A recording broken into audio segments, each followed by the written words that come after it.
Life of Phys Podcast. I'm your host, Tyson Martin. On this episode, I have Dave Herring, a Bay Area-based creative director, commercial photographer, and videographer. Dave is also a writer, musician, and has a YouTube channel. We discuss his short film Lone Wolf on Christian Wollowing Bull, why building a community is so important, and how he plans to shoot a Luke Combs concert on his Leica. Now let's get a word from our podcast partner and get to the show. The Life of Phys Podcast is lit by HoboLight. HoboLight is on a mission to empower creators to elevate their creativity with lighting kits made to last and built to inspire. These lights are bold, beautiful, and powerful because HoboLight believes that your lights deserve to be seen. To learn more, follow them on Instagram at HoboLite.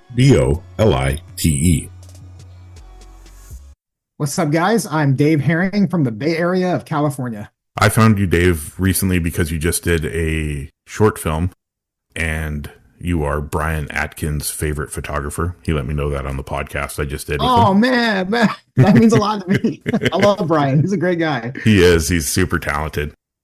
So, yeah, you just did a documentary called Lone Wolf with Christian Wollowing Bull. Mm-hmm. Yep. I kind of watched your how much this cost to make video. Yeah. Man, you deserve to make that back in tenfold. It's absolutely incredible. I'm going to put the link, if you're okay with that, in the show notes, because I think everybody should watch this. It made me tear up. It made me slow down and stop. Mm. I come from a residential school survivor, my grandmother, and seeing and hearing his story is exactly what I've heard for years from what happened in these places. Yeah. How did that come about? Man, honestly, it's a pretty wild story, and I don't know how much like you or maybe your audience like believes in fate or like divine meetings and these kinds of things. But I'd put it up there with that kind of stuff. I'll kind of share two sides of it. First side is like my personal journey. I've been a photographer for many years. I got into video right as like during the lockdown pandemic stuff because a lot of my commercial clients were like, hey, do you do video? Can you do video? And I mean, this is like when TikTok and Instagram were like becoming like the short form everything, back in like 2020, 2021. And so I got into video for that reason, but it's always just been like, hey, I'm holding a camera, doing photography style stuff for commercial clients, nothing really serious. And then when I started my YouTube channel last year, it really stretched me and made me have to think through like B-roll and being better at video and telling better stories with video. And I was thinking like personally, like what's the next part of that? If I want to push myself further and get better as a videographer and as a storyteller, then I want to do a project that, that I would want to do, right? It's something I'd be passionate about doing, but also something that would challenge me and force me to step up to the challenge. So I already had in my heart that I wanted to do some type of short film. I didn't know what. I just knew I wanted to do a short film. And like for me, like the things that get me out of bed in the morning are like telling stories of people who have overcome something. Like if I could just make like my dream projects, they would all be like basically sharing how a person goes from point A to point B, because I know those are the stories that change all of our lives. Like they inspire us, they give us life, they give us almost like belief that we can have those stories, and we can. Sometimes we just need to know that it can be done. So I wanted to tell a story of a point A to point B, and I was almost just like waiting for that story to show up. And so that was honestly like in the fall, like November-ish, like when I was like, okay, I want to do something like that. Well, in December, like less than 30 days later, I was on Threads, which I don't remember what month Threads came out, but I was like, it wasn't that long ago. But I was on Threads and I was just scrolling, and I think the Threads algorithm is pretty. I mean, obviously it's meta, so it's fine tuned to you already. And I follow a lot of just kind of various indigenous kind of based things. In fact, like I work I've done work with a nonprofit who like we were trying to get some like relief on some of the indigenous reservations in the U.S.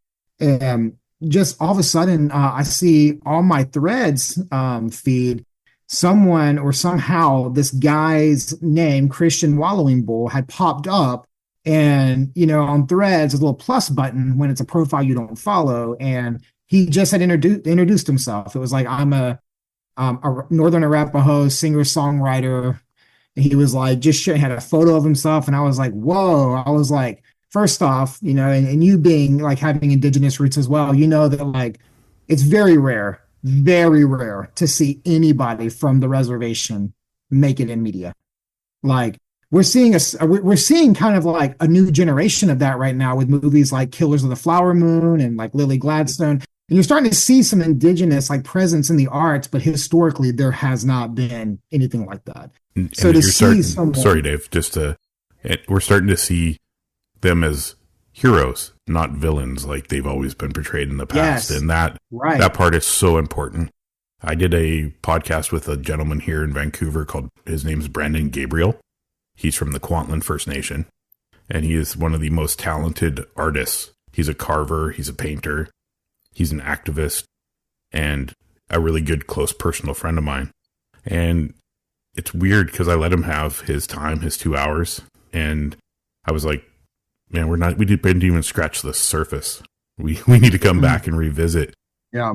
But in the end, he's just so welcoming to me always. And he's like, you know what? I appreciate you giving me a platform to tell my story. So that was just my interruption. I apologize. Yeah. No. That's so good. Like the thing is like the arts have been there. You know what I mean? Like it's not it's not like indigenous people weren't artists. You know what I mean? They've been there doing the arts. It's been so rare, especially in the music scene. Cause if we get into my story some, like I come out of the music scene originally, and to see something like that, pretty amazing. So I immediately clicked Christian Wollowing Bull's profile and I went to his website and I read that he won the Wyoming singer-songwriter contest, which was like an incredible thing to see. And I was like, man, like on Spotify, I check out his music and I'm like, man, the guy, like the dude's an artist. Like he's got like this whole artist package. And so I reached out to him on Instagram and I said, hey man, my name's Dave. I'm a photographer from the Bay Area of California. I have a video project in mind. I was wondering if you'd be interested in chatting about it. And we hopped on a call. I shared with him some of the vision I had and he said yes. And just like you've seen the documentary, I didn't know his story until I filmed it. We didn't take time to like really get to know all of the ins and outs of the story. I heard it for the first time the same way you did, through the camera. That was the first time I heard his full story. But anyway, yeah, so flew out to Wyoming, got a couple of people to kind of like, support the trip a little, come give me some things that I needed for it. Like I didn't have like professional video lighting. I have YouTube lighting. I have stuff that'll get my YouTube channel done. But like just, so I had some people come to the table and provide some gear that I needed. And yeah, I took a friend of mine, went to Wyoming. We drove to the city he lives in, which was about 3 hours from Jackson. And we filmed it in the next day getting all the roll and then came home and I spent the next 30 days cutting it and then released it. So, and that's where we are. Yeah. Roughly a 60-day project. Yeah, roughly. Yeah. I mean, basically from our first conversation to delivering it, it was about a 60-day project. And that, and that seems fast, right? But for me, I don't sit on things. Like I can't, like my mind won't let me rest until it's done. So I have a lot of hours in that 60-day process, but I have like 6 months worth of hours in it. But but it was about 60 days all in. The way it's filmed and, the way it's color graded and everything that you did in it is just, it drew me in. It ended and I was like, but I want to know more. The cool thing is I need to do another cut of it. Cause like his interview went for like an hour and 15 minutes of him telling stories and telling his journey.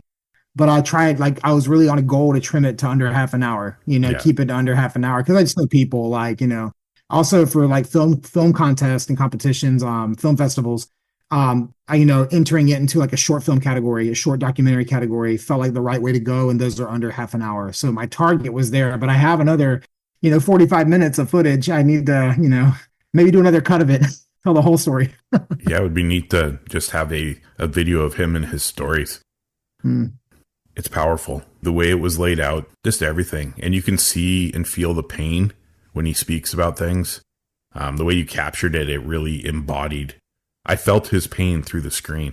And then the way you could see when he felt uplifted and he was feeling, he won the Wyoming contest, and he was just, you could see that pride in himself and how proud he was. And it was such a great video. If you're putting it into anything, short competitions or anything, just let me know and we'll do a little quick talk about it. Put it out there a little bit more. Yeah, man. Thank you for that. Yeah. I'm a fan. Man, more people need to know the truth about Indigenous people. The stereotypes that are in North America, especially, they're outrageous for one, and they're very disappointing for two. Yeah, definitely. So I grew up in Portland, Oregon. That's where I was born. I was adopted, and my adoptive parents, who were fantastic people. I said this before, and people were like, "You made your parents sound awful." No, they were amazing people. But in the 70s, they said, "Don't tell people you're an Indian because they'll treat you different," which is very true for the time period. I stuck with that till I was in my 30s. And then I had a connection. Wow, that's awesome. So I appreciate you talking about the film. The film is incredible. We will link it in the show notes for Dave. So why don't you just tell us your story? Tell us how you got started, how you got to where you are today, and then we'll roll into what projects you're working on and what you have planned for the future. Yeah, how I got started. It's a deep question because if we ever, I feel like a lot of times creatives, you pick what you do and you can tell that story. But really, like most creatives, the story is like they're coming into creativity. And so for me, in different seasons of my life, it's manifested through, there was a season where I did music full time. There was not, right now, it's a season where I'm doing photography. There's been a season where I've been a writer. And so like, I think for me, I like to carry the title as a creative and not like a photographer or I use that because that's what I do, and that's the way we speak in the English language. But I try to carry that label as a creative. And so like how I got started as a creative was first with music as a child playing piano. Then, into the band instruments, and I played saxophone, but I always had a big interest in like jazz and music theory in high school. And I became really like consumed as a musician, even through college. I always had bands and projects and solo albums and band, and then I played in a fairly successful band for a few years, including like, after college ended. And all the while, photography was part of my life to help the band side, to help the music side. I learned how to be a graphic designer to help the music side. Because, when you're a musician, you need that stuff. You need flyers, you need artist bios and photos. You have to learn how to write your bio, And so like the musician part of me was kind of like the boat, but all the other creative components were like all of the things that make a boat operate, And so for many years, photography, writing, marketing, crafting, web design, graphic design, all those things were like skills I picked up to help the music side. So I spent many years really chasing after that music life, that music career. In fact, when my wife and I were first married, we were doing music pretty much like for a living and with our lives. And I say pretty much because most artists, it doesn't even matter like what level you are, unless you're like superstar, you probably have more than one revenue stream. And so like, very few people are like, I only play live shows and that's it. Most people even that are killing it, and they have other things they're doing, their songwriting royalties, and there's, all these other components as well. So we were doing a lot of live music festivals and that kind of stuff until we had kids, and then, full-time job, career stuff kind of changed. But yeah, everything that I did was for the purpose of furthering the music career. It wasn't until we had children that it really dawned on me that, when our son, my son is 9 years old now. So it's not almost a decade ago, I started producing a lot of music. So, as I wasn't playing live much anymore, I was in the studio more and I was doing production but I'd have to disappear to do that. My wife and son are at home and I'm in Nashville, or my wife and son are at home in the living room, but I'm in here in headphones, working on a mix or something. And I was like, it got really lonely. And so I was like, I feel like I'm like missing out. And so what artistic endeavors can I share with my family? And photography has always been a passion of mine. I've been doing it since high school. And I was like, I can do photography with the family. I can edit photos from the couch with my son playing on the floor. We can travel together, they can come on photo shoots with me. And so really like the transition to photography, was really about 10 years ago because I just wanted to have my family with me, and music did not allow me to do that in the same way. Now today, I do travel a lot for photography, and they don't always come, but this past summer is a good example of that. Like I got booked to do a 10-day shoot in Greece. And it was on a little island in Greece. And so that 10-day shoot, they provided, they brought my whole family over for it and gave us a 10-day vacation on an island. And so I'm out shooting and my family's at the beach, right outside of the door. Like we were in a villa with a pool right by the beach. Like it was incredible. And so like those are examples where like, the family can come with you. You can do these things together.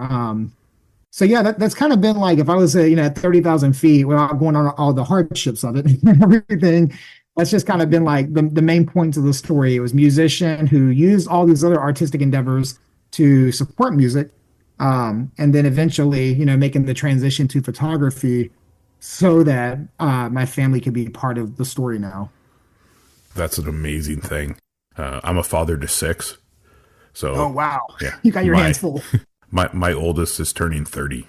So I've been a dad a long time. Yeah. But I think I saw recently you posted a story, I believe, where your son was writing something in Greek.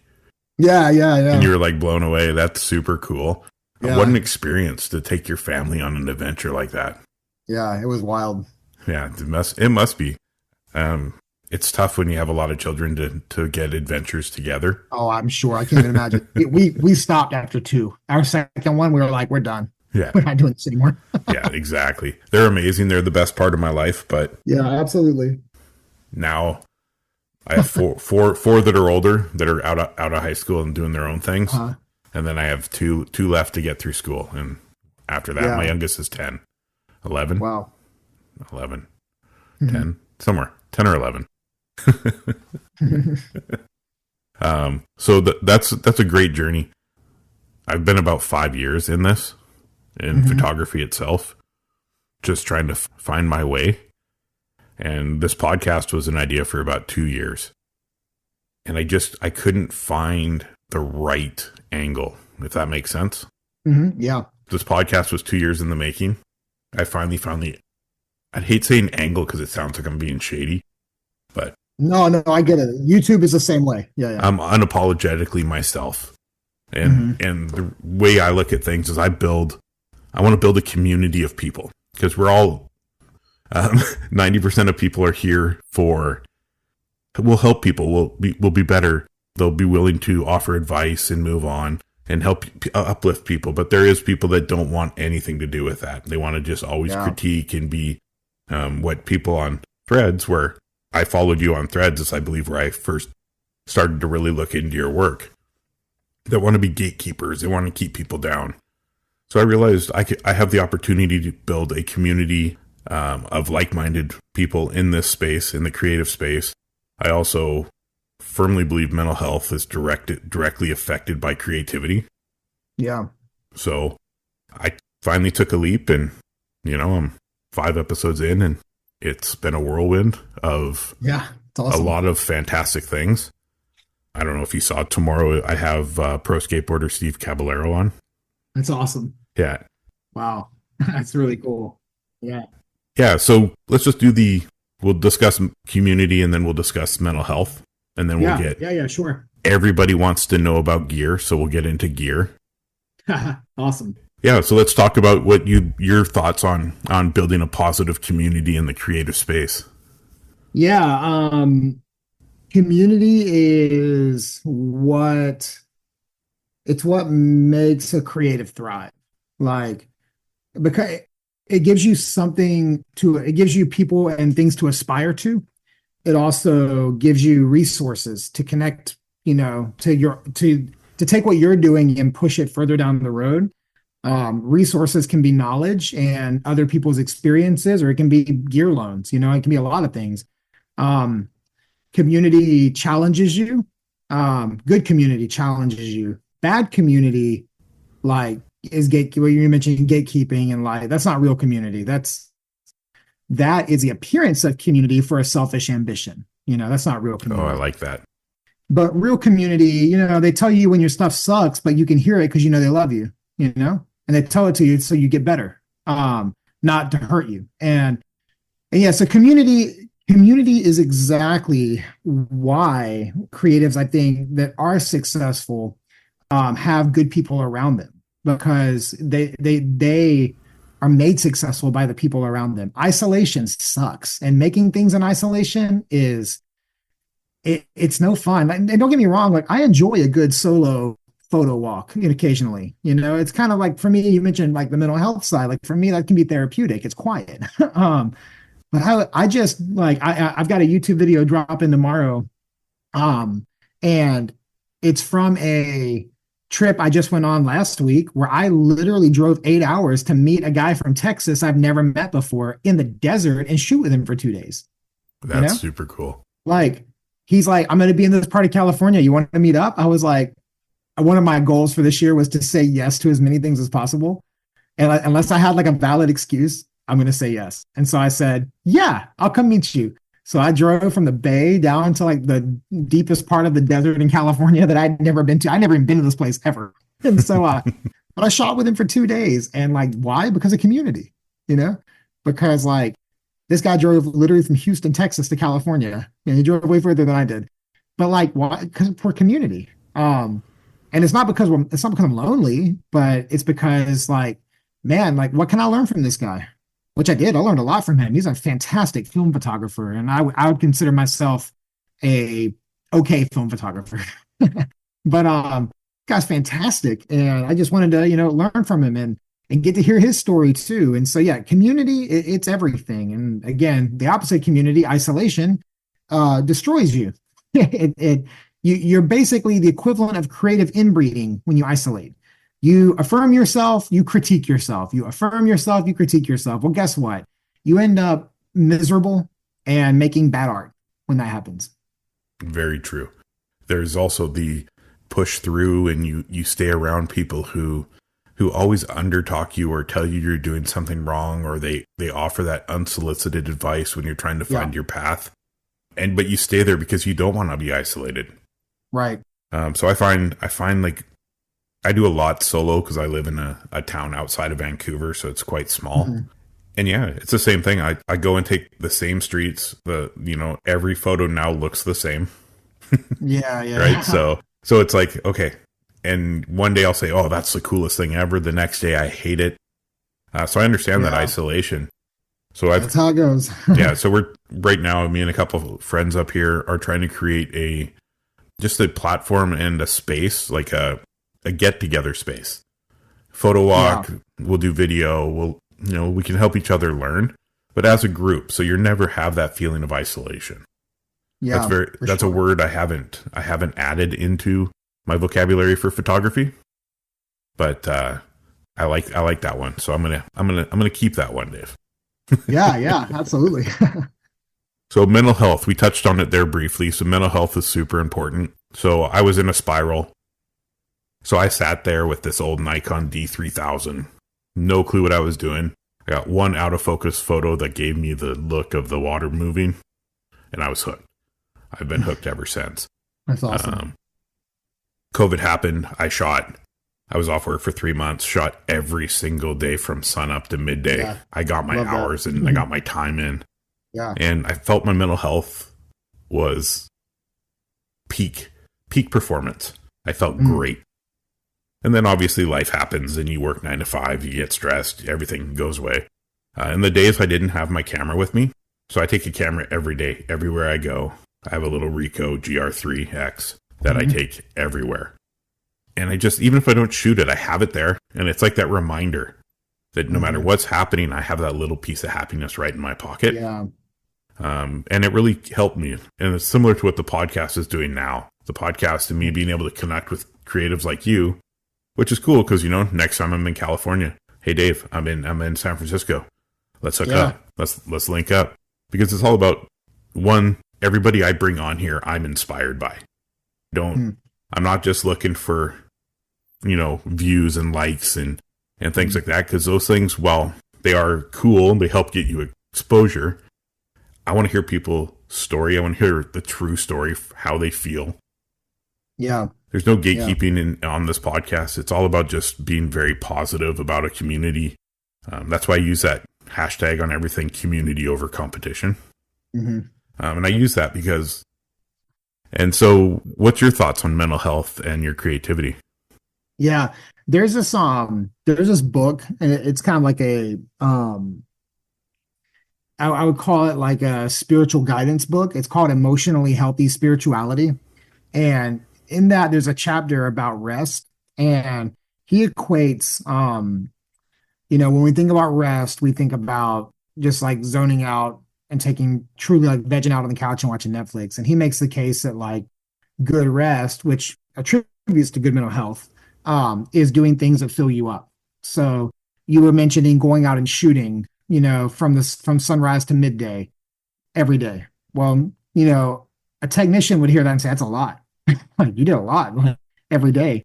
But I bet, you said your mental health was peaked there, and that's because you probably felt rested in those moments. When we do things we love, they recharge us. And, we can call it rest. You can just, we can unspiritualize it and just call it, being like having like our energy restored, it restores us. And so there's definitely a connection between like being creative and creative output and like our mental health. And social media has made the other side of that really efficient. It's always been there, the critique side. Because like a lot of people will put, you make something great.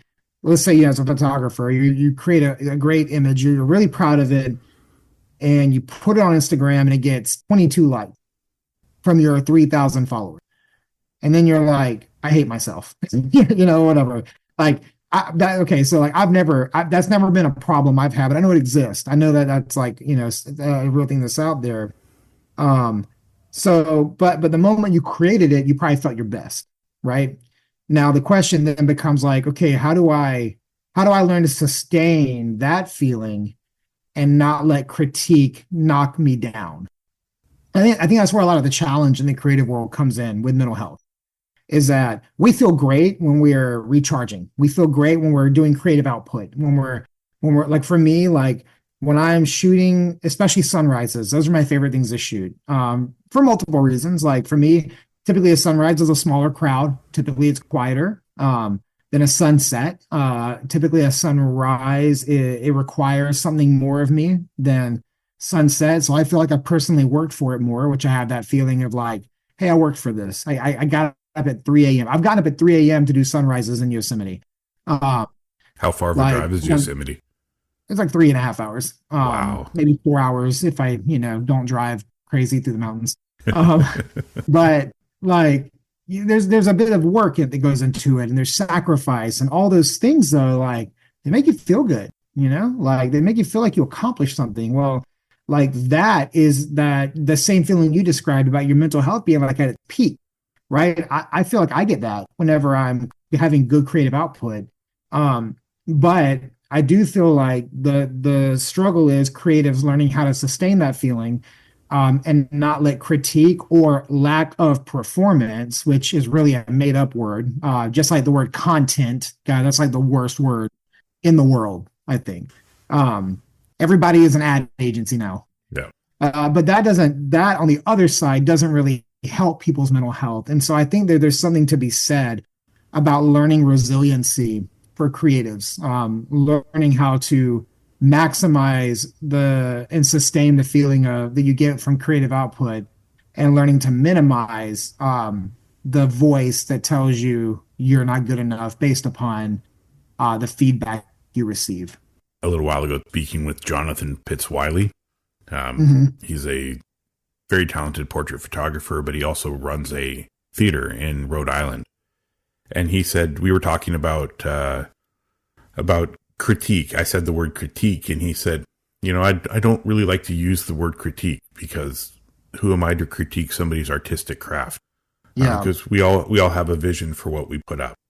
He said, but I do have a responsibility to share what I know with those around me. Instead of critiquing, if I can explain a situation in a way that doesn't feel like I'm beating someone down, then I'm being successful in the way I'm trying to communicate. Yeah, for sure. Yeah, it's really good. Find my spirituality again. I had it when I was younger. And then, you get caught up in life. And, it's one thing I've always missed. So I love those books. So. All right. Well, Dave, let's do everybody's favorite part. Let's talk about the gear you use. Yeah. Why you use it and how much you love it. All right. Let's start with my least favorite gear to my most favorite gear. It sounds perfect. My least favorite gear is my Sony kit. Don't get me wrong. I love my Sony gear. I'm a big fan of the Sony camera, the Sony Alpha system, but they are tools to get the job done. They do not inspire me to use them. So for all my video work, I use a Sony a7S III. I've had a wide range of Sony lenses over the years. I've narrowed it down at this point to just the things that I consistently use, and I've gotten rid of everything else because, again, it just doesn't inspire me, which I'll talk about that in just a minute too. But yeah, my Sony the Sony a7S III is my primary video camera. For YouTube, the 16-35 GM rides on that thing all day long. My B camera is the Sony a7R5. It is a hybrid video and photo camera. So, it's high resolution. So for commercial photography that I need autofocus, I typically will use that camera. But I do not use it for anything personal at all. Like, that is purely just for commercial work, which I'm doing a lot less of these days because of YouTube. So I've been thinking about selling that camera. So anyway, that might not ask me again in 3 months and we might have a different conversation. My Sony lenses, I use a 50 GM, the 1.2. I think that's their finest lens they've ever made. And I have the 135 1.8 GM, which I think is also one of the finest lenses they've made. So it's like, those are my three lenses for Sony. I have the 16-35, the 50, and the 135, all GM. Then I have a 35 millimeter DZO Vespid cinema lens for the a7S III, just to get a bit of a softer look for some of the commercial and more personal work that I do. So that's kind of my Sony kit. Historically, I also had the a7R III, which was my first Sony camera when I transitioned from Canon to Sony many years ago. Today, I use that camera for film scanning, which you can kind of see in the background here. I was scanning a bunch of film today, got a bunch of film hanging behind me. So, and I have just a Sigma macro lens for film scanning. So that's my boring gear. That's the stuff that I get work done, but I don't love to use. It doesn't give me a ton of life to use that. It does for other people, and it did for many years for me. It just, I felt, honestly, it was like when the a7R5 came out and B&H had offered it to me at a creator pricing and I picked it up. I realized that, man, I don't do anything for these shots anymore. This camera does it all. It's the smartest camera I've ever used, to the point where I became a button pusher. And at that point, I'm just kind of done. I was bored. So I transitioned over to Leica a couple of years ago for my personal work only. In the beginning, only my personal work. I did that transition with a Leica Q2. I no longer have that. I sold it. But the Q2 was kind of the gateway drug into the Leica world for me. From the Q2, I picked up a M, which I've always wanted a Leica M, honestly, for 15, 20 years. Always just really wish for the day where that would become a reality. I was able to make it a reality with the M10, and then I got the M10R, and then switched to the M11. So it was like a kind of a roller coaster experience on the digital side to get to the M11. And on the film side, I shoot the M6, which is kind of their classic, I think other than the MP, which is their modern film camera, the M6 is probably the pinnacle of the M system because it got the job done. It was reliable. And again, it's just a black box with a shutter at the end of the day. But it was reliable. It still is reliable. Mine is as old as I am. And that's a cool feeling. I'm 40 years old. My camera's 40 years old. All feels good. So my Leica kit gets me excited. The lenses I use for that, I have a 28 Summicron 35 Summilux, a 50 Summilux, and a 90 Summarit. Those are all fancy Leica words for different apertures, but basically a Summicron is an f2, a Summilux is anything below f2, and then the Summarit is like this lens line they made like 15 years ago that they never took off, and so there's only like 4 versions of it. Like I believe there's a 35, a 50, a 75, and 90, and that's it. I don't shoot 90 a ton, so I didn't want to spend a ton of money on that focal length, so I got the Summarit. Great lenses. You can use them on my M11 and my M6. And then on the film side, I also have a Hasselblad 500 cm medium format camera. I just picked up a few months ago. I used to have a Rolleiflex, which is also medium format twin lens, and I sold that years ago when I bought the M6, and so I kind of missed having medium format, and I still had a bunch of film from when I had medium format. So I picked up, this Hasselblad, which this is a beautiful camera, very classic.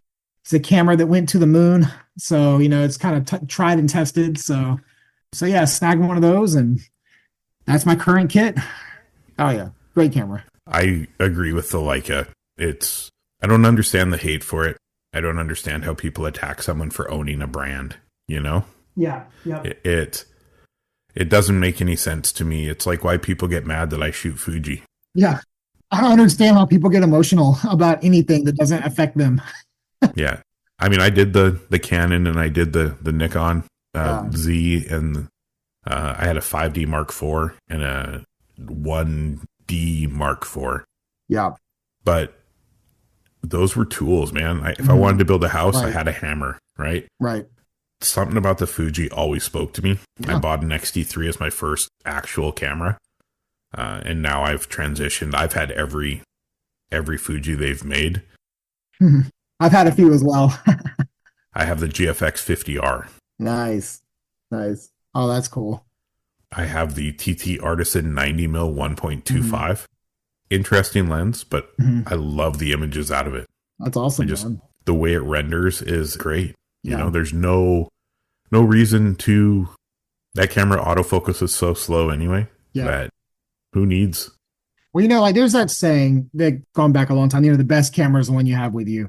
And I'll also just say that cameras, at the end of the day, they're kind of an extension of our personality. So we shoot what resonates with us. There is no right or wrong camera to shoot with. If someone wants to shoot on Canon and that resonates with them, then that's amazing. Like I mentioned the Sony A7R5. I don't jive with that camera because it's too smart. Like I want to be the smartest person, I don't want my camera smarter than me. And so so for me, for my personality, I was talking a few minutes ago about why I love sunrises. I love the work that it requires of me. Well, shooting Leica is the same thing. Like this requires work for me. There's no manual focus. I have to focus the thing. It's slow, not just in terms of the speed it takes to get the photo, but it's not as fast as my Sony camera. If I want to change the ISO, I have to lift this dial and spin it. Everything is it requires something of me. It requires me to be fully present to use this camera. I can't spray and pray and hope, I get good shot. Every time I press a shutter has to have some intentionality behind it. And for me, that resonates with me. I think the people that hate on the Leica system hate the price. I hate the price too. Don't get me wrong. I hate the price, but we pay for that heritage. We pay for that. We pay for this experience. The Leica shooters, we've prioritized that experience. Does it have better tech than any camera? No. Does it look better than other cameras? Well, look is subjective. Is your wife prettier than my wife? You know what I mean? It's the same kind of question. It's all subjective. At the end of the day, cameras are an extension of us, and we shoot the things that resonate with us. So to the people that shoot Sony that are listening, it doesn't resonate with me, but if it resonates with you, amazing. In the Leica haters out there, everybody calm down. Leica resonates with me. And Fuji haters, Fuji resonates with you. That's all that matters is, are we making stuff? It doesn't matter the brand you use. They're all just a means to an end. And the end is what goes in the frame. Exactly. So I have a question for you as I'm about to take this leap into the YouTube space. How do you deal with so many assholes? If that makes sense. Okay. So I got a friend who I'm not going to out who he is, but he gets way more than I do. Way more hate. we actually text each other screenshots of the comments we get. He gets so much hate. And honestly, I'm like, man, if I ever got the level, and he's got a much bigger channel than me, and he's a much better photographer, YouTuber. He's everything better than me. And he gets so much hate. Like, we send each other screenshots of the crazy stuff we get. And like, yeah, it's always funny. There's some good comebacks that I've read that I just love. I can't bring myself to use them because I don't engage with those people. I never defend myself because I don't feel like I do anything that I need to defend. Like, my defense is dave.online. Go look at my galleries, go see my work. That's my defense. My defense is the videos that I make, the quality of the discourse that I share, like the intentionality. But that's my defense. I never defend myself in the comments. But the people that show up that typically will leave, hateful stuff. The best comment response I've ever seen is, "I hope you heal." Like, when I see that, I saw someone responding to negative comments, like, "Hey, hope you heal." Like, I was like, oh my God, that's like, what a button pusher that is. I love that. I did have one video that made it up or made it onto a subreddit called Analog Circle Jerk. And that brought over 500 people to that one video to leave hateful comments, people telling me to kill myself. Wow. People just like trashing me, over 500 of them within like a 12-hour period. At first, it did shake me a little bit because I didn't know where it was coming from. I was like, oh my God, like, what the heck has happened here? It was a video about imposter syndrome and how I was feeling that. But here, and I said in the video, the steps I take to overcome imposter syndrome are to champion others. Like, when I feel down about me because I'm comparing myself to someone else, the best way out of that is to elevate them, do something positive for them. So like, I see a photo, like I was in Italy and I was visiting some family there. My mom has family, like my mom's family's from Rome. And so we were visiting family this past summer before we went to Greece for that shoot. And I had gone to a location and I could not get the shot. Like, there were like 1,000 people there, like in every angle, couldn't get the shot I wanted.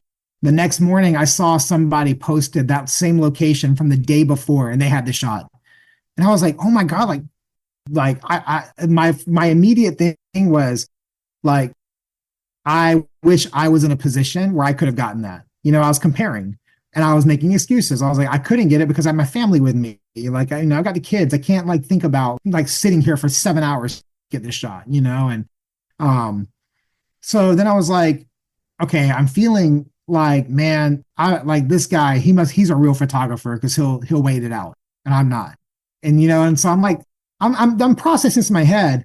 And then I got the idea. I was like, no. So I commented, dude, what an incredible shot. I tried to get a similar shot to this and I could not get it. Kudos to you, man. Well done. And then I shared his shot on my story on Instagram. And I said, can you believe like how beautiful this is? And then he messaged me and thanked me for sharing it and told me that he had gone out there at like 5 a.m. as soon as the sun came up to get the shot, and he photoshopped people out of it. I was like, there it is. But regardless, like, I was like, you know what? That's a YouTube video. When we feel imposter syndrome, turn it into a compliment. So that was my video. 500 comments later, people telling me to kill myself, and telling me that, they didn't watch the video. They just showed up to comment. It's funny because at the end of the day, many of them had watched at least some part of the video. They had generated over $40 in ad revenue for me. So that was kind of nice. YouTube has implemented a thing. And I don't know if most people know this. For creators, YouTube has a button you can press that hides that user from any visibility on your channel, but they don't know it. So what they can do is, like, if I get a nasty comment, my threshold for what I allow in my comments is pretty low. If you say something about me or about someone else, it's not a fair criticism. Like, hey man, like, that shot didn't really work for me. That's not a criticism. Things like, you're really like blah. Like, one person just recently wrote on one of my videos, blah, blah, blah, blah, blah. Get to the photos already. No one cares about what you have to say. Okay. That kind of comment's gone, right? I click the button. Yeah. What it does is he thinks he's commented on my video and he can see it as if he's commented. He doesn't know that he's no longer like he can comment on every video for the rest of every video, but he's the only one that ever see it. The people on my channel don't see it. I don't see it. He's hidden from the channel, so he can go and he can think he's my biggest commenter. That I just never respond to him, but I don't even see it, and no one else on the channel sees it either. So that button honestly gives me some joy when I press it, knowing that the person on the other side of the screen doesn't know that they've been hidden, and they think that they're winning some battle when no one's even listening to them. At the same time, I often leave up comments that are near that threshold just so that other people can, because we need receipts. You know what I mean? Like, if you're going to be a jerk online, then I'm going to save the receipt for you to reflect on later when you need to come back and deal with it, or when other people see what you've said. I think part of that comes with just like being emotionally mature. Now again, I'm 40 and I have my own struggles still. Nobody gets to a place where I'm struggling anymore. But I will say that I've had enough disappointments in my life at this point where I've learned, to not let it ruin my day and let it bother me. But it's not as bad as you might think it is. Like, I probably get one hateful comment out of every 100 comment, and I get one critical comment out of every 50 comments. I would say most people are positive, they're engaging, they're life-giving, and they mean well. And I mean, I believe that by humanity in general. Like, I think most people they mean well. And the assholes can go cry in their bed, whatever they need to do. Yeah, I always look at the things people say. It's like keyboard warrior syndrome. They get behind the computer and they think the words that they send don't hurt. But telling somebody to kill themselves it's crazy, because they read it somewhere else, that's insane. Yeah. That is not even a rational answer. I reported every one of those comments too. Like, those at that level, I'm not just hiding you from my channel, I'm reporting you to YouTube. So you're going to lose your account, if enough people report you. So, yeah. Wow. I'm glad the way you deal with it, you have fun with it. That's a good way to look at it. I've held off. I don't do a lot of video, but I just know that space. Yeah. And, my children watch my videos, and, having people talk so bad about someone is not what I'm looking forward to, but I guess it's part of the advancement of where I'm headed. Yeah. So I did notice you were up in Washington State recently. Yep. With Benj. Yep, I was out there with Benj. Next time you're up there, let me know. I'm only a couple hours away. Oh, nice. I'm in Portland or Seattle Metro pretty often. I would say several times a year I'm up there. So I have to definitely connect. Yeah, I just found my birth mom when I turned 47. So 2 years ago. I found her after searching for, 20 plus years. It's crazy. I found her through, I did a DNA test and I found a cousin. And then my wife jumped on Facebook with the cousin's name and started tracing the family tree. Oh, wow. And then we found my birth mom, and then we found my birth father in the same day. That's powerful. It was crazy, but she lives in Yakult, Washington. And Yakult's famous for their big bridge over the river. So I've started to spend a lot more time down there. So I'd definitely love to connect with both of you and Yeah. Get some advice on things. Dude, you know what I loved about that trip is that like we talked earlier about like gatekeepers. I met Benj at a Sony event a couple years ago, and like who he is on YouTube is who he is in person. Like, just down to earth, accessible guy. We exchanged contact info, and then a few weeks ago, but we've texted, and just like he's answered any question I've ever asked him as I've gotten into YouTube. I mean, I just started last year, and so he has just been such an open book and a good resource, and he'll disclose anything. I mean, I literally can ask him anything, and he's always been like really helpful in telling me. And then living in the Bay Area, we've got a couple of big airports, kind of like LA, also big airports. Southwest and Alaska Airlines both like to race to the bottom with prices. So I got a thing back in January that said fly from San Jose to Seattle for $49 round trip. And I was like, I'm on it. So I went to visit Benj because of that. But yeah, nice. Like he's an example of somebody that I would aspire to be. You know what I mean? Like, I want to be someone as well. And I try to be when people ask me things like, yeah, I don't have any secrets. Like, if you need some direction or guidance, or if I can help you, I will. And Benj is an incredible guy who does that. And it's awesome. I have a written list of people that I can't wait to have the opportunity to speak to. And he's definitely up there. You should hit him up. He would do it. Awesome guy. What they need to understand is, like, I reached out to you. I said, hey man, I love what you're doing. I'd love to have you on my podcast. And I mean, at that point I had, I think 1 episode out, 2 episodes. And you were like, I would love to. And you didn't, you're like, I'm busy. And I was, people need to learn to be patient. If somebody says they're busy, hit me up in 2 weeks, hit them up in 2 weeks. They're still busy. Say, hey man, this is my schedule. Let me know what works for you. And, we've had some ups and downs trying to get this time, but we made it happen. And I appreciate it. I appreciate you willing to start with somebody who's jumping into the space and just hopping on here and sharing your wisdom. Here's the thing, dude. Like, when you reached out to me and asked me, I didn't even look to see. I wasn't like, well, what are his numbers? I don't even care about that. The fact that you would want to have a conversation with me was an honor to me. You know what I mean? Like, the fact that you would give up your time to let me share about like my life experiences, man, what an honor that is. And so I'm honored to be here. And, I feel like the creative community maybe doesn't have that vibe by appearance, but I do think that most people, when you talk to them, they're honored to do this kind of stuff. And so, yeah, I would tell you, man, keep at it. Like, go chase down, get all those names you want. I bet most of them will say yes. It's been pretty welcoming so far. I've had some no's, which is fine. I don't worry about the no's. That's right. So you just released some new presets on Very Good Presets. Yep. So what is Very Good Presets? So yeah. So Very Good Presets.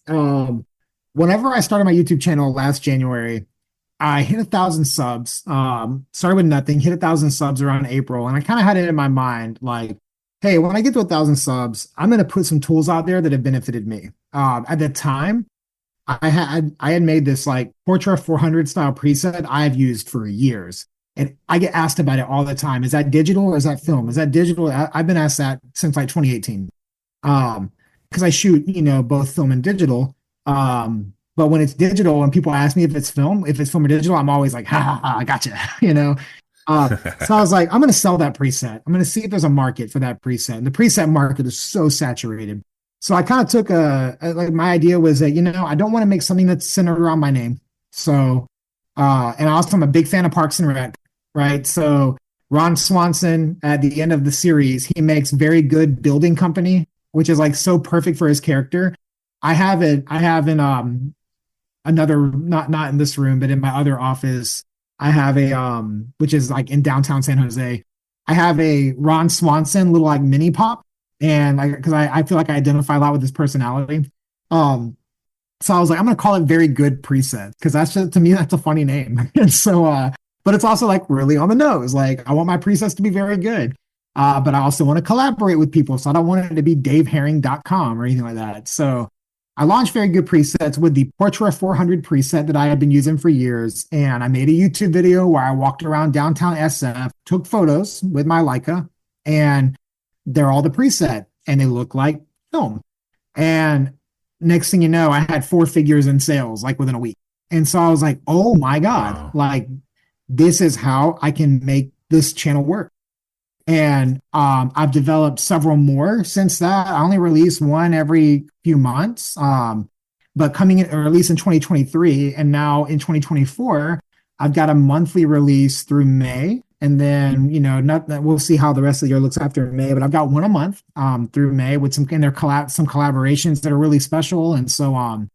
So most of it is like taking a film inspired look and creating it that you can use on your photos. But the difference is like I have a bit of a different approach to presets than like the preset market does. I don't sell like a pack of presets for like $30. I do one preset, and then there's like a series of modifiers that change that some of the characteristics of that preset so you can turn it into a lot of things. And so that's been like my model, and it's worked really, really well. I just did a release of a cinema film, a movie motion picture film, Vision 3, which is what they made Interstellar with. And Killers of the Flower Moon and a lot of other movies were shot on Vision 3. So we took a lot of photos with Vision 3 film, cinema film, respooled for cameras, like for photography cameras. And me and this guy, Julian Jerry, he's a filmmaker. We collaborated and we made a digital version of Vision 3 and we launched it a couple of days ago. And it's been a overwhelmingly positive response. So it's been really cool. But that's how I afford to do this channel. Like YouTube ads at my level, which is like, I've got like 7,500 subs, which is amazing in a year. I feel so honored that many people have followed me. I mean, my channel's been around for 15 months now, so like 7,500 people have clicked that red button. That means a lot to me, but I get like a couple $100 a month in ad revenue. That doesn't help me do this channel. It doesn't give me the ability to go out to the desert when someone asks me, to drive down. But very good presets allows me to do this channel. That's awesome. I always look at presets and, I've had people send me their presets just as, hey, see what you think. And I love it. I love the fact that it can give you such a great starting point. It really helps. And seeing that you're doing it and having modifiers that allow it to pretty much turn into anything you want. Yeah. That's a really cool way to do it. It's cool. It's really neat to see the different revenue streams you've put in place to keep yourself going. People assume that YouTube, oh, well, I've got over 5,000. He must be raking in the dough. Not at all. Yeah. I've had very few sponsorships that I've taken. Most of them I don't want to do. I'm not going to do a video to take money to try to sell you something I wouldn't even use. So I've got like a moral high ground when it comes to sponsorships, and I'm just waiting until the right ones come along. So the only money I make is from my presets and then a little bit of ad revenue. Perfect. Well, I'll link your presets in the show notes as well. So, your website, your Instagram, all that fun stuff, your YouTube channel. I just try to make a way for people to be able to find you quickly. And man, it's been such a good conversation. I truly appreciate this.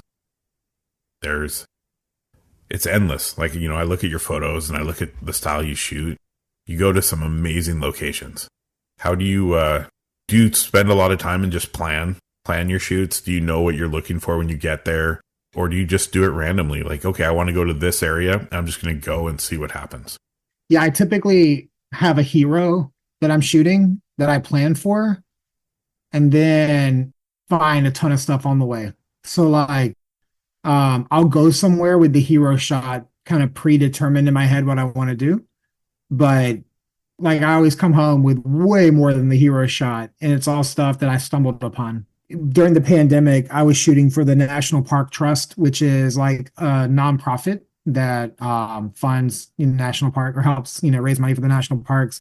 And my family and we did many weeks on the road, going to all the national parks. So they were all closed down. It was beautiful. I was in Glacier and I drove up to Wild Goose Island, which is like the very top of going to the Sun Road before it goes down on the east side of Glacier. You're at a very high elevation, and there's this lake in the middle of the lake. There's an island, and there's like 360 mountains, just around you. And I wanted to do a sunrise shoot there, so I drove up there 4 a.m. I left my Airbnb. I was right outside the gate. Got up there at 5:30. It's about an hour and a half. Because it's a windy mountain, slow road. I was the only one up there. Didn't see anyone the whole drive, no other cars. I was scared. Honestly, I was scared to death because like I'm up here in like grizzly country. It was in the fall, and I'm by myself and pitch black, no city lights, no street lights. There wasn't even a moon. It was so dark. I sat in the car until a little bit of light, blue hour kicked in, so I could see that I wasn't going to get eaten by a bear. And I went down to the lake, set up, waited for the shot. Okay, so the hero shot was planned, but that morning, a bald eagle flew over my head, and just as the sun came up, and I got a shot of that eagle coming over. That is one of my favorite shots of anything, like any wildlife I've ever taken. I got shots like all around as I left the hero shot and I began to work my way back down. I must have stopped 20 times and taken shots I didn't even know existed. Places I didn't even think about or know about, and compositions that I never would have expected. So that's kind of my style of shooting. I always have the hero, and then I always find all kinds of other stuff, on the journey. That's how I like to shoot too. I'm a wanderer, and I pick an area, kind of have an idea what maybe is in that area that I'm going to find, and I just go and capture. And some of my favorite moments and times have always been in that kind of exploration phase. So, yeah, man, that's super cool. I'm looking at Haystack Rock here in Cannon Beach. Yeah. I can't even tell. Is that a vehicle that's by the rock? Or? Yeah. So that was a crazy moment. Like, went out there last fall, and I was like, I know there's no sunrise here because it's like, you got nothing but fog every fall morning. Yeah. I was like, but I'm gonna drive out there and just, see what happens. And got out there, foggy, overcast, and then a truck pulled up, came down the beach. A truck came down the beach during like the most blue part of the morning, and then pulled out in front of the rock and parked with their headlights facing me. And I was like, what a freaking moment. Like, so if that's the photo you're talking about, like blue photo with the headlights, like that was not planned. That wasn't planned at all. Like I just happened to be there when that truck pulled up. And it was a state patrol, like state beach patrol. And they were putting out signs that said to stay off the rock. But I got there first, pulled up and parked. And that photo was one of my favorite photos from last year. That has so much, I don't know, I can just see that pictured in so many varying sizes on people's walls. Just because it's different, right? It has those headlights. And there were no people. Like, getting out there and seeing that place with no people and like just that eerie truck on an eerie time. Like, dude, that was a wild moment. Right place, right time. Nice. Yeah, that's a Goonies moment for Absolutely. Sure. I grew up on spending most of my weekends on the Oregon coast, so I've had my fair share of experiences down there. The fog is insane, so people think, I know San Francisco has a lot of fog. Where I am, when it doesn't get super foggy, but when it does, people can't do anything apparently. The fog on the Oregon coast is unheard of. It's like next level fog. Yeah, it is for sure. I can't, man, your photos are so good. Thanks, man. Do you spend a lot of time in Yosemite? Yeah, I mean, it's kind of like my local park. Like, it's not local. It's like 3.5 hours away. But, I do day trips there all the time where I'll leave early in the morning and come back late. It's easy enough because, I'm in California, I've got an endless amount of places I can go. But there's something really special and powerful about Yosemite. It never gets old. I've never been. It's on my list. Oh, yeah. It's incredible. My list keeps getting longer. And my bank account keeps getting smaller. The way it goes. Yep. That's just, I guess that is just the way it goes. You just kind of gotta pay to play, I guess, is the way you have to look at the industry. Well, Dave, it's been fantastic. I really have appreciated your time. Any last words you want to give, some advice for people? And then we'll just wrap it up with you telling people where they can find you. Yeah. I mean, I guess like if you have creatives listening to this, people that are photographers or people that are pursuing any type of creative work, I would just say, put in the work, be disciplined about it. If it's not on your calendar, you're not that thing. So, put it on your calendar, make time for it. And then, learn to recharge. Don't just work for your soul, and learn to recharge it. Amazing. What's the best place for people to reach out to the you? best place to find me is my website, dave.online. It's the easiest site in the world, dave.online. You go there, you can click over to anything, whether it's YouTube, Instagram, shoot me an email, all that's available right on the website. Perfect.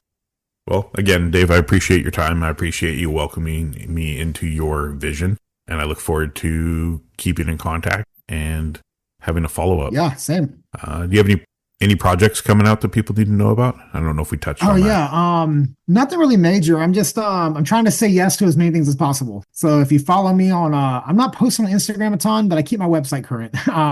But I'm going to do better about Instagram and YouTube. Obviously, I'm like very active on YouTube, but yeah, if you follow me there, you'll see me. I'm saying yes to a bunch of things. So just keep your eyes open and you'll see me a bunch of random weird stuff going on. I just got asked to shoot at a Luke Combs concert. Nice. Like, I don't even listen to country music. And the guy who's the creative director, he reached out to me and was like, hey, we're going to be playing in the Bay. If you want to come, like, here's the 2 nights we're playing. So I'm going to do a video about what it's like being backstage at a major country concert in an arena. Like, I'm just saying yes to everything right now. So a lot of fun stuff coming up. Sometimes the best experiences are when we just say yes. That's right. I can't wait to see what you come up with. That's definitely outside the comfort zone a little bit. With a Leica, nonetheless. Oh, I'm going to do it with my Leica. Heck yeah, man. Make it work. Nice. Yeah, thank you again for having me, man. It was awesome getting to be part of this. Thank you for tuning in to another episode of the Life of Phys Podcast. We hope you enjoyed our chat, and don't forget to subscribe and leave us a review. Your feedback helps us continue to bring you content and the stories of our incredible guests. And remember to stay connected with us on all social media platforms. It's at LIFE.OF.PHYS, and discover even more stories from the community over competition movement. Have a great day.